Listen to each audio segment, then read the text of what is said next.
Hello everyone and welcome back to the Great Book of Grudges. My name is Nathan and today we're back with another Total War Warhammer 3 faction focus video.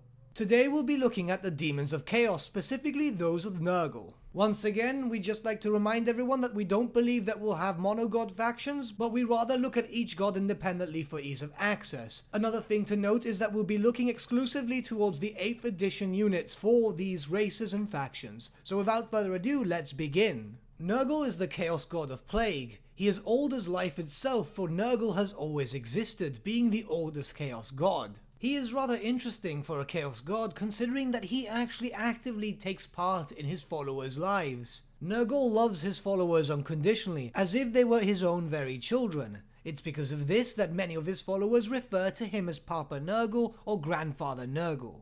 It is said that Nurgle is a happy god, so long as his children call for him, and his demons also smile and laugh, for they are an extension of him. But without getting too much into the lore, let's check out the possible units of Nurgle's armies, starting off with the core selection. The Plague Bearers form the core of Nurgle's armies. They resemble humans but are purely demonic. Marching at a slow zombie-like pace, the Plague Bearers move towards their enemies, inspiring fear into their hearts. They carry simple, poison-bladed weapons. They attack incredibly slowly, however it is their tough resilience that keeps them moving. In truth, all of Nurgle's armies are incredibly slow, but they're extremely tough, able to withstand many hits before finally falling. With that, we've looked towards the core option of the army, but now we look towards the special. First, we look towards the Nurglings. They are the very image of Papa Nurgle himself.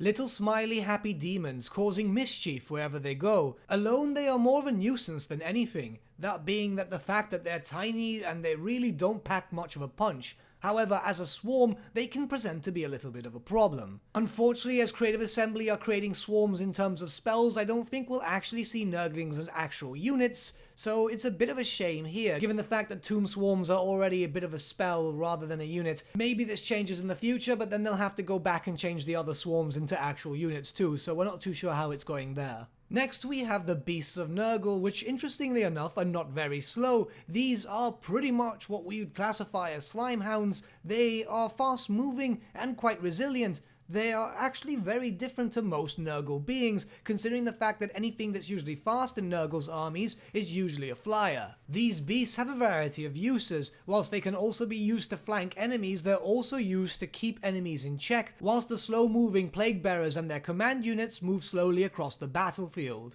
But with that, we've checked out everything in the special category, and now to check out the only unit in the rare category, the Plague Drones of Nurgle. The Plague Drones of Nurgle are Nurgle's equivalent to flying monstrous cavalry. These are Plague Bearers mounted upon terrifying demonic rotflies. On foot, these rotflies are incredibly slow, but it's when they take to the air when they're their most dangerous. These giant insectoids fly across the battlefield, swarming around their enemies. As they throw their mass upon them, the Plague Bearers direct them to their targets as the rotflies mindlessly listen to commands.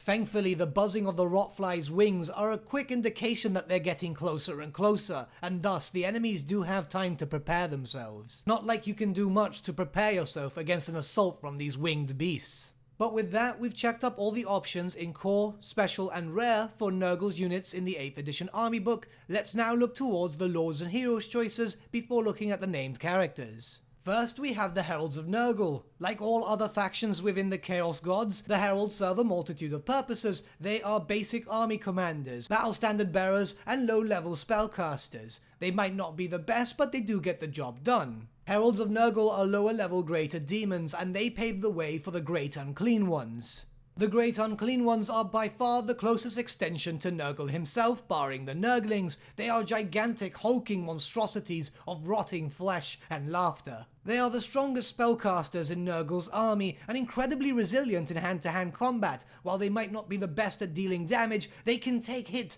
beyond hit and still not fall. Wherever a Great Unclean One roams, the land starts to rot. As they manifest into the Warhammer world, it is said that laughter can be heard from the realms of chaos, as the greater demons of Nurgle arrive onto the world to bring their father's blessings. With that, now we look towards the named characters. Just a quick note here, these named characters are the ones that feature in the 8th edition army book. Any other characters and units that did not feature in the 8th edition army book will probably be featured in its own respective videos. First up, we have Epidemius, Nurgle's chosen tallyman. Epidemius is a rather interesting character. He's not really a spellcaster and he's not a melee lord. He's more there to actually take tally of how Nurgle's plagues actually work on the world. Essentially, Epidemius is a glorified accountant, and well, it shows that there is uses for everything in the Demons of Chaos. Next and last, we have Kurgaf, Plaguefather, Nurgle's favourite chosen demon.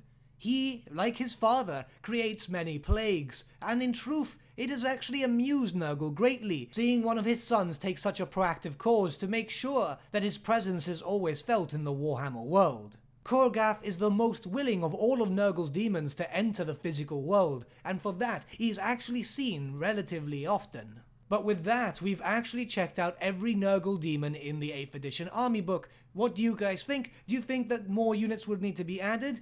Do you know of any through any supplements and so on? Let me know in the comments below and let's start a little bit of a discussion, shall we? Just a quick note before we do end this video, however, I am fully aware that there is a supplement book known as To Marken the Throne of Chaos, which has a lot of Nurgle based units. However, I think that will be a DLC pack, and we will cover To Marken and his forces eventually. But with that, my friends, we've come to the end of our video. Thank you so much for watching. If you did enjoy the video, might I suggest giving the video a like, or even subscribing to the channel, as it really does help us out. In the description section below, we have various links to various social media platforms such as Facebook, Instagram, Discord, and so on, where you can get in contact with the Great Book team. Also in the description section, we have an affiliate link with Element Games, where you can buy loads of hobby-based stuff, not just Warhammer, for 10 to 25% off. Making purchases from this link and also using our special code in the description also supports the channel at no extra cost to you. A big thank you to our patrons, your support means the world to us. Honestly, it's super cool that people want to help the channel grow, especially now given the fact that we're seeing such a big rise lately. A special thank you to our patron Gibraltar LUSC for subscribing at the Fane level. Honestly mate, you're super cool for that. And a big thank you to all of you guys for watching, sharing, liking the video. Honestly, it's really pushing the channel out there, and we're seeing such super growth lately. It's honestly super cool. But once again, my friends, thank you so much for watching, and we shall see you all again very, very soon. Have a good day.